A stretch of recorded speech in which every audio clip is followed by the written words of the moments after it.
Қанымбек Қасымбеков деген үлкен режиссер менің ағам өмірден өтті. Қазақ фильмінде жұмыс жасайтын еді. Мына Мейрамбек Беспаев түскен «Қоштасқым келмейді» деген киноны білесіздер ме? Сол киноның режиссері. Күндік амша бір мөлік өйле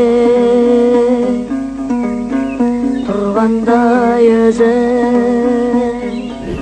Сол Қанымбек Қасымбековтен қасында 3-4 жыл бірге жүрдім. Жамбылдың жастық шағы деген фильмге түстім.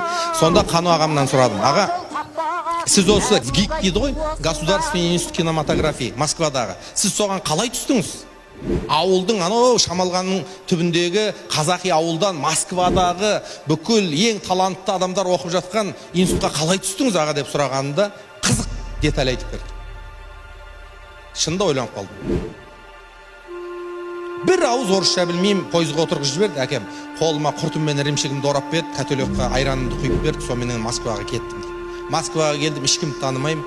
Болса да құлап қалдым дейді. Менігім жарылқасын, құлап қалдым дейді. Сөйтіп қайтайын деп тұрмын, бір қырғыз ба, бір түрік па, әйтеуір бір мұсылман екен дейді. Мен қасыма келіп айтты дейді: ей, Қанымбек, ректорға кірмейсің ба деп айтты дейді. Сосын айттым дейді: айналайын, мен ректорға не деймін, тілде білмеймін. Ол мені қайдан түседі, не істеймін оған деймін. Жоқ, сен бір кірсеш, әрекет қылсаш деп айтты дейді. Ол заманда ректорлар деген жарты патша, қолынан келген бүкіл жақсылығын жасай алатын мүмкіншілікке еге.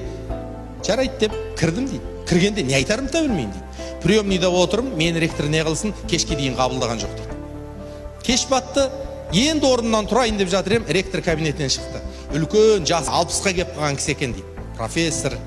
Сөйтіп: молодой человек, не қылып отырсыз деп айтты дейді. Сосын бір ауыз айттым дейді: құлап қалдым емтиханнан деп. Енді маған не дейсің дегендей түрінде тұр дейді. Маған не дейсің деген нәрсе түрінде тұр дейді. Сосын сізге кірейін деп едім деп айтып едім дейді. Басымнан аяғыма, аяғымнан басыма қарады дейді. Жарты минут қарады дейді. Сөйтті да кір кабинетке деп айтты. Таң қалдым деп айтты.